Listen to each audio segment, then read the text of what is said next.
Olá, pessoal! Eu sou a professora Isa Novas, criadora deste canal aqui do YouTube e também do Instagram, @IsaNovasRodrigues.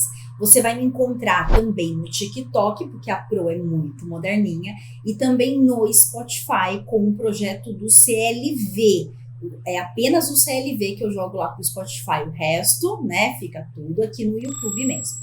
E nesse vídeo aqui, nós vamos falar desse livro, O Menino do Pijama Listrado, do John Boyne. E já vou adiantar aqui para vocês, eu estou apaixonada por essa obra.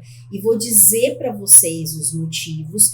E se você tá aqui e não quer spoiler, não se preocupe, é óbvio que eu vou dar spoiler sim. Eu vou falar sobre o livro inteirinho, inclusive lá do final do livro, como que ele acaba. No entanto, eu vou avisar, então eu vou falar sobre a premissa inicial da obra e quando eu for entrar no desenvolvimento e depois, quando eu for falar do final do livro também, eu vou avisá-los, tá bom? Então eu aviso, porque se você desejar fechar o vídeo para ler primeiro o livro antes de ter o spoiler, fique à vontade, você será avisado, tudo bem? Então vamos começar.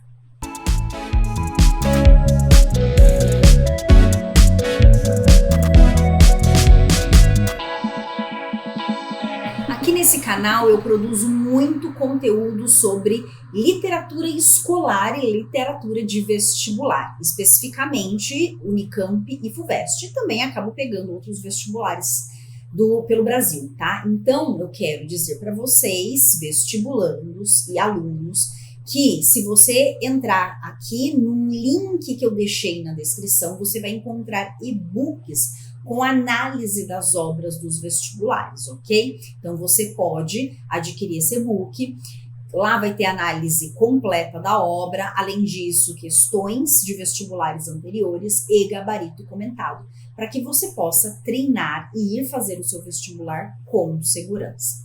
Agora vamos começar a resenha do Menino do Pijama Listrado. Então vamos lá. No começo agora, não precisa se preocupar porque não vai ter spoiler no começo, tá? Então, essa obra, primeiro, gente, eu acho que esse livro aqui, ele compõe um tripé muito importante desse contexto histórico. A gente está falando, claro, que do Holocausto, né? Então, eu acho que você ler o Diário de Anne Frank, ler Maus e ler o Menino do Pijama Listrado, você vai ter 3 visões diferentes de um mesmo período histórico. E eu acho que isso é muito importante para acrescentar informações, sabe? E por meio da literatura a gente consegue entender o que as pessoas sentiram naquele momento. Aqui, diferente de Anne Frank, que a gente tem a questão da vítima, que passa um tempo dentro de um esconderijo, a gente tem, em Maus, a gente também tem a visão de uma vítima, né, que viveu dentro de um campo de concentração e foi um sobrevivente desse período. Aqui no Menino do Pijama Listrado, a gente tem uma visão muito diferente. Por quê? Porque nós vamos acompanhar aqui a história do Bruno. E esse Bruno é filho de um comandante nazista, certo? Então a gente tem um outro lado da história. Só que esse filho, gente, é uma criança inocente, que não entende o que está acontecendo, não entende direito o que o pai faz, não entende o que é um campo de concentração e não entende o que é esse pijama listrado, tá bom?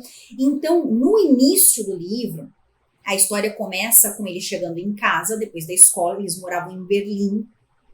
E a empregada Maria está tirando as coisas do guarda-roupa dele e colocando em malas, porque eles vão ter que fazer uma mudança, né? Eles vão mudar de casa, vão para um outro lugar distante. E o Bruno não sabe para onde é. Ninguém explica nada para esse menino. Nessa família a gente tem o pai, a mãe, tem uma irmã mais velha do Bruno, a Gretel, e o próprio Bruno, que é o irmão mais novo, tá? Ele tem aproximadamente ali 8, 9 anos. A Gretel tem 12, né? Então a gente pode observar 12, 13 anos, tá? Então é nessa faixa de idade, mais ou menos, que eles estão quando tá se passando aqui a história. Então vamos imaginar que esse menino, ele recebe a notícia que vai mudar de casa, não sabe para onde, também não recebe explicações. As explicações são sempre muito vagas.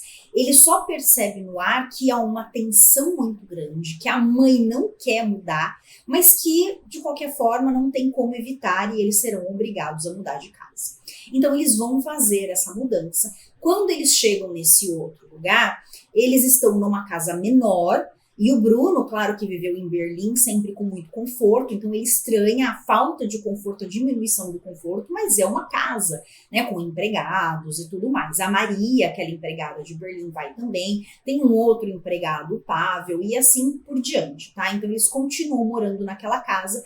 No entanto, ele percebe que a casa ela é frequentada cada vez mais por soldados, e tem um especificamente, o Tenente Kotler, que é um jovem soldado, né, nazista, que frequenta a casa e ele odeia esse Tenente Kotler. Por quê? Ele trata muito mal as pessoas, com certo desdém, e principalmente os empregados, o Pavel e outros empregados, tá? Mas, enfim, ele vai para aquela casa e o que ele observa quando ele está lá no quarto dele e olha pela janela? Ele vê um campo muito vasto, com uma cerca que separa o terreno da casa dele com um outro terreno muito grande. Lá ele vê pessoas andando e essas pessoas estão usando o pijama listrado. Ele não sabe que aquilo é um uniforme dos prisioneiros, certo? Então ele chama de pijama e ele acha que todo mundo pode ali vestir um pijama e ele fica indignado porque ele é proibido de ficar andando em casa vestindo pijama, e que lá do outro lado da cerca todos usam pijama e estão muito confortáveis, entende? Na visão de uma criança, ele não faz ideia do que acontece dentro daquele campo de concentração. Aliás, ele não sabe que aquilo é um campo de concentração. E o livro também, gente, ele é muito sutil nas informações, ele não fala, é claro que a gente sabe por conta do contexto, né, o que é o pijama listrado, que é o uniforme dos prisioneiros, que aquela cerca está dividindo o terreno dele com o campo de concentração, mas o livro não fala isso tão abertamente, tá? E ele começa então a observar pessoas, tá tudo muito longe, então ele não consegue enxergar direito o que as pessoas estão fazendo, mas ele acha que tem crianças lá e tem pessoas lá e que então é muito melhor lá do outro lado, porque lá ele teria companhia. Na casa dele ele se sente muito sozinho, porque quando ele saiu de Berlim e foi para aquele lugar, lá não tem vizinhos, ali não tem crianças, então ele não tem com quem brincar, ele sente muito tédio ali. Então, ele olha para o outro lado da cerca e vê crianças ali do outro lado e ele não escuta nada, ele não vê nada com muita nitidez, porque está muito distante. Então, ele acha que as crianças estão brincando, mas, na verdade, não são brincadeiras. As crianças estão chorando, as crianças estão sendo repreendidas pelos soldados, tá? E assim por diante. Então, ele não imagina o que está acontecendo ali do outro lado. E ele deseja ir para o outro lado da cerca. Por quê? Porque ali do outro lado da cerca ele poderia brincar com outras crianças. Olha a ingenuidade desse Bruno. E ninguém explica para ele o que está acontecendo ali, tá? Bem, conforme o tempo vai passando, ele começa a perceber cada vez mais coisas estranhas e começa, então ele sempre defende muito o pai, né? Porque ele acha que o pai é um cara honrado. E ele conta, inclusive, de uma visita que um tal de Fúria fez na casa dele. E eu acho que é muito importante a gente falar sobre essa questão, porque o Fúria da história é o Hitler. Mas por que não chama de Hitler, né? Eu falei para vocês, é uma história que tudo aqui fica um pouco subentendido. Então, o Fúria é chamado, na verdade, fazendo referência ao Hitler. Por quê? Porque o Hitler, ele era chamado de Führer. Eu não sei pronunciar corretamente, mas tem uma pronúncia muito parecida com fúria, né? Então esse Führer, o significado da palavra é líder, é comandante, é quem guia alguém. Mas se você for observar a tradução que foi feita, essa tradução faz com que a gente fique com o fúria, né? E o fúria tem um significado muito melhor, né? É um significado que fala muito mais sobre o Hitler do que a própria palavra em alemão, Führer, que significa guia, que significa líder, né? Parece que combina muito mais fúria com Hitler, com aquilo que representa o Hitler, do que pura e simplesmente o Führer. E isso acontece também com o nome do lugar, que é Haja Vista. Então, ele sempre escuta as pessoas falando que ele está em Haja Vista. Ele no início, inclusive, ele acha que ele está na Alemanha, depois que ele vai descobrir que ele está na Polônia, e ele então sabe que o nome do lugar, inclusive tem uma plaquinha lá, e ele escuta as pessoas falando Haja Vista, mas na verdade Auschwitz, né, o campo de concentração de Auschwitz, que também tem uma pronúncia muito parecida, Haja Vista com Auschwitz. Então ele é uma criança que não consegue pronunciar e entender as coisas corretamente. As pessoas até tentam corrigi-lo, mas ele não entende, tá? Então é um recurso narrativo, um recurso linguístico utilizado no livro muito, muito, muito interessante, que então a gente consegue perceber, né? Nós leitores, nós percebemos, no entanto, o menino, que é uma criança, não percebe, tá? Bem, a partir de agora, meus amores, eu vou entrar mais no desenvolvimento da história. E é por isso que eu tô avisando aqui. Então, quem não quer tomar spoiler do desenvolvimento, é agora a hora de fechar o vídeo. Se você ficou, é porque você quer saber o desenvolvimento da história. Então, vamos lá. A gente tem, então, uma visita, né, num determinado momento, antes da viagem. É claro que é num capítulo. Os capítulos, eles não são cronológicos, tá? Então, nos capítulos mais pra frente lá no livro, a gente sabe que o convite para ir para esse local, né, foi feito pelo próprio Hitler e pela sua companheira e esposa Eva. Eles foram pessoalmente na casa dessa família, do Bruno, ficaram ali, fizeram um jantar. As crianças não participaram do jantar, obviamente, né? O jantar foi feito entre o Hitler, né, o Führer, a Eva e o pai do Bruno e a mãe do Bruno, né? Então o jantar ficou ali entre eles, e ali o Hitler deu para o pai, né, promoveu o pai para comandante nazista. Então, e ele então precisaria comandar aquele campo de concentração de Auschwitz, e é por isso que eles precisam ir para lá. Mas a gente fica sabendo isso mais lá na frente, né? E é muito interessante a gente observar a questão do relacionamento entre a Eva e o Hitler nesse momento. Por quê? Porque o Bruno observa o quanto a Eva é amável, de certa forma, porque ela conversa mais abertamente com as crianças, e o Hitler muito bruto, né, com a própria Eva, só que a Eva mostra que não tem medo dele. Então é interessante a gente ir observando essas questões entre linhas ali, né? Bom, daí o que acontece? Agora voltando lá para essa moradia na Polônia, né?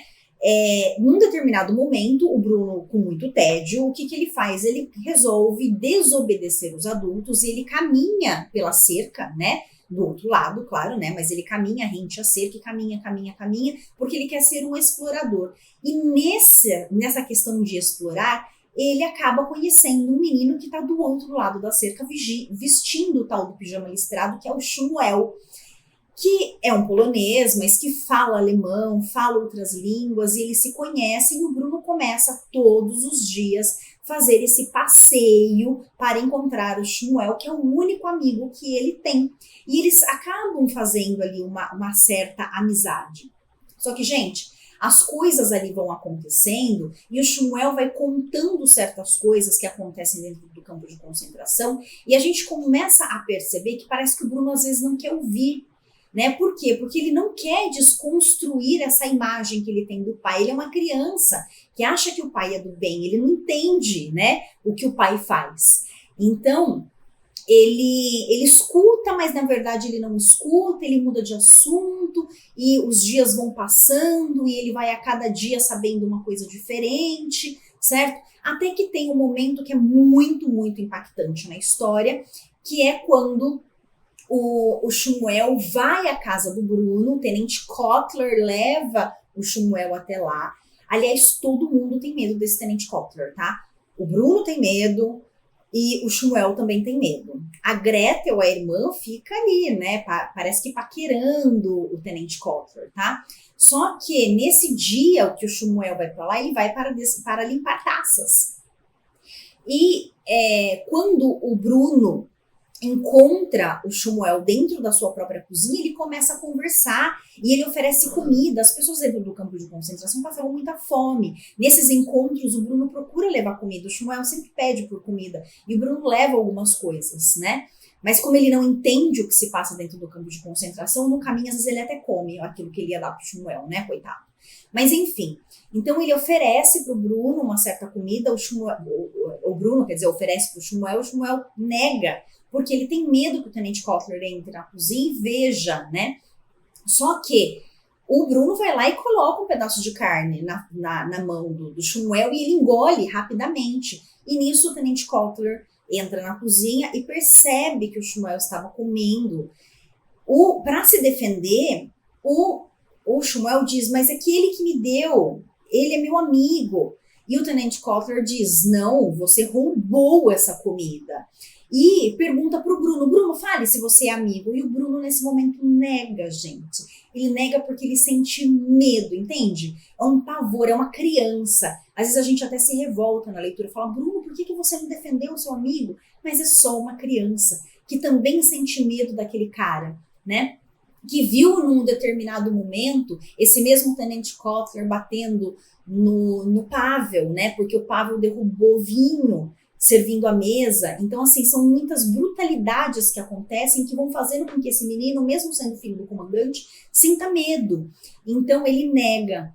E por conta disso, o Shmuel vai embora, né? O Tenente Kotler leva o Shmuel para o campo de concentração e durante uma semana o Shmuel não aparece na cerca para esse encontro. E por que ele não aparece, gente? Ele não aparece porque ele apanhou muito, né? Então, quando ele aparece depois de uma semana, ele tá todo marcado, todo machucado, com vários hematomas pelo corpo, né? E de novo, parece que o Bruno não quer ouvir as brutalidades, mas enfim, ele pede desculpa, né? O Bruno, ele sabe que ele fez algo errado por não ter assumido aquela amizade naquele momento, então ele pede desculpas e tudo mais. Gente, o tempo vai passando, né? Não quero que o vídeo fique muito longo. E até que num determinado momento, a mãe a mãe do Bruno não gosta de estar lá. Ela sabe que aquele lugar não é lugar para uma criança, não é lugar para educar filhos. Ela sabe das crueldades que são feitas dentro do campo de concentração. E ela não quer que os filhos sejam criados ali naquele ambiente. Então, ela começa a ficar muito deprimida e ela pede para voltar para casa de Berlim. E depois de muita discussão, ela acaba conseguindo. Então, como vai ser uma despedida entre esses amigos, o Bruno tá muito triste porque vai precisar se despedir do Shmuel, eles combinam numa determinada tarde que naquela última tarde ali, porque o Bruno iria embora para Berlim para nunca mais voltar, o Shmuel então iria roubar um pijama listrado, levar até a cerca naquela tarde, para que o Bruno pudesse vestir aquela roupa naquela cerca, naquele lugar. É um lugar que dá para levantar, né? Parece que o arame está um pouco frouxo, dá para levantar e o Bruno passar por baixo, para que o Bruno possa entrar no campo de concentração e brincar com as crianças. Essa é a ideia que ele tem de dentro do campo de concentração, que lá ele teria companhia.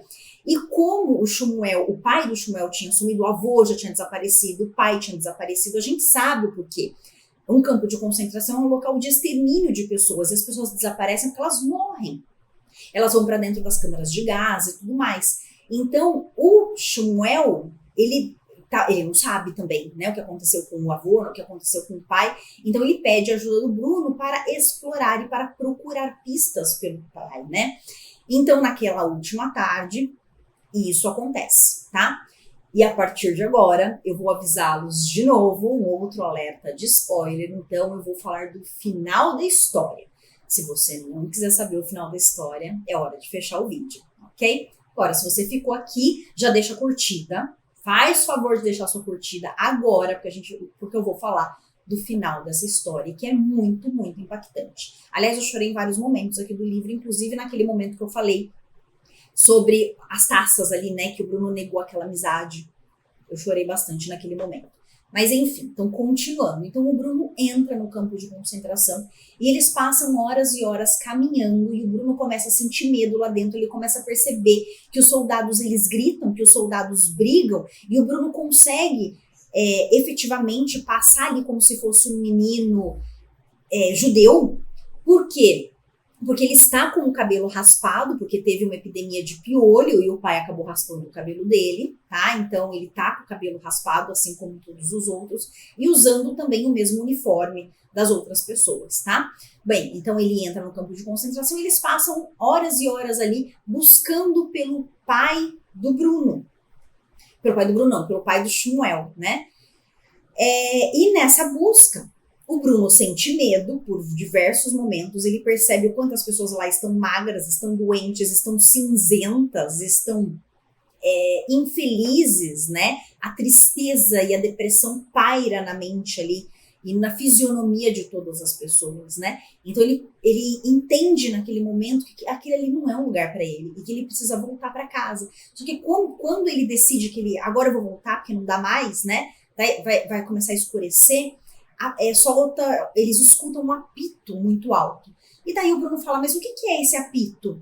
E o Shmuel fala, quando apita, eu sei, a única coisa que eu sei é que as pessoas se reúnem, muitas e muitas pessoas, às vezes milhares, centenas, milhares de pessoas são obrigadas a se reunir para marchar. Só que muitas vezes as pessoas não voltam dessa marcha, eu não sei o que acontece. O Shmuel também não sabe o que acontece. E daí as pessoas são muitas pessoas, e começam a cercá-los ali, e eles ficam no meio daquela marcha, e eles não conseguem sair dali, e eles são muitas pessoas, todas muito aglomeradas, e eles começam a marchar juntos, eles ficam ali um do lado do outro, mas começam a marchar juntos, né? E tá chovendo, e a chuva tá forte, e eles até que chegam num lugar coberto, eles falam, que legal, agora estamos num lugar coberto. Só que daí ele percebe que todas aquelas pessoas aglomeradas e eles no meio entraram num lugar fechado, protegido da chuva, mas as portas são fechadas e é um lugar hermético, isto é, eles entraram sem querer, foram obrigados a entrar em uma câmara de gás. E daí o que acontece, gente? Pois choro de novo, né? Nós aqui. Por quê? Porque os dois, eles dão as mãos e eles morrem juntos dentro de uma câmara de gás. O Bruno, o filho do comandante, e o Shmuel, assim, junto com tantas e tantas outras pessoas. Então é um livro que mostra ali o que acontece ali dentro, né? É claro que sempre pela visão do Bruno, que tá do lado de fora, então a gente consegue perceber e comparar a vida de um com a vida do outro, né? Na verdade, com a vida de um e com a sobrevivência do outro, porque o Shmuel e as pessoas que estão dentro do campo de concentração, na verdade, elas não vivem, elas apenas sobrevivem, e a gente consegue comparar a discrepância dessas vidas. No entanto, o Bruno entra também. É claro que no livro a gente acompanha sempre a visão do Bruno, no entanto, a gente não se comove só com o Bruno. É impossível se comover apenas com o Bruno. A gente se comove principalmente porque a gente sabe, né, o quantas e quantas pessoas passaram por todos aqueles. Então, o Shmuel ali representa todas as outras crianças dentro do campo de concentração que também morrem, que são inocentes. As pessoas, os adultos, né, o pai do Shmuel, o avô que desaparecem dentro do campo de concentração representam todas e todas as outras pessoas que também morreram exterminadas ali dentro desses campos, tá? Bem, então o livro é muito comovente porque a gente conhece a fundo ali essa história, e depois vem um capítulo para fechar o livro que vai mostrar que a mãe que no dia seguinte iria embora para Berlim junto com o Bruno e com a Gretel, agora o Bruno está desaparecido e ninguém sabe o que aconteceu com o Bruno, ela acaba ficando mais alguns meses ali procurando o filho, tentando encontrar notícias do filho, e ela não tem notícias até que meses depois ela vai com a Gretel para Berlim, ela volta para Berlim. Claro que a vida dela nunca vai ser mais a mesma, a da irmã também, né, que sofre muito pela falta do irmão. E o pai fica, tá, trabalhando ali para o Hitler, né, trabalhando ali naquele campo nazista. E daí o que acontece? O pai, depois de um ano ali sozinho, ele acaba sendo levado, né, pelos outros soldados, e ele não sabe o que vão fazer com ele, porque ele mudou o comportamento dele depois de perder o filho, né? Ele fica sabendo, entende? Um soldado encontra as roupas que o Bruno precisou trocar de roupa, ele precisou tirar a roupa dele para colocar o pijama listrado, né? Então um soldado encontra e fala pro comandante. Então ele cria na cabeça dele toda a ideia de que provavelmente o Bruno entrou no campo de concentração e morreu com as outras pessoas. Então esse pai, que é um comandante ali, né?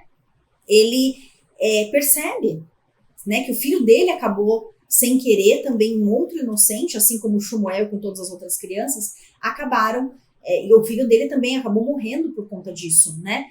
Então, ele muda o comportamento dele. Não que ele deixou de ser cruel, tá? Não estou aqui de jeito, em hipótese alguma, defendendo o pai dele merecia. Não é isso. A questão é que ele entende, o pai dele, quando ele fica sabendo daquela roupa, ele entende que o filho dele acabou sendo vítima também de toda aquela situação e ele acabou ficando um pouco transtornado por isso. Continuou sendo uma pessoa tão ruim quanto era antes, ok? Mas ele acabou ficando um pouco transtornado e um ano depois ele foi levado pelos soldados. E nesse ser levado pelos soldados, provavelmente talvez tenha sido exterminado também, né? Não sabemos porque a gente não tem essa informação. No entanto, gente, é isso o livro. Levanta muitas reflexões e, de novo, tripézinho. Se você leu esse e não leu o Diário de Anne Frank, não leu o Maus, eu recomendo. Aliás, me conta aqui nos comentários se desse tripé, qual deles você leu, certo? E se você também acha que é um tripé importante para que a gente possa entender esse contexto. Que livro! Que livro? Eu recomendo, gente. Eu recomendo, aliás, o tripézinho que eu citei aqui, tá bom? Então fica aqui meu beijo para vocês. Eu estava esquecendo. Gente, eu não posso terminar esse vídeo sem falar. CLV, o próximo CLJ, né? O próximo clubinho. A gente tem 4 indicações e vocês precisam votar lá na aba comunidade. Quer descobrir quais são essas quatro obras? Vai lá na aba comunidade do YouTube e deixa a sua votação. Vou citar aqui rapidamente esses 4 livros. Vamos lá. Os Meninos da Rua Paulo, Tchau, A Nudez da Verdade e O Médico e o Monstro, ok? 4 livrinhos aqui, gente, ó, maravilhosos para o próximo CLJ do próximo mês. Então vai lá na aba comunidade, deixa a sua votação e aqui nos comentários também você pode deixar a sua indicação para o próximo, ok? Deixa aqui a sua indicação de literatura juvenil para o próximo, literatura jovem. Beijo, tchau, tchau e até o próximo vídeo.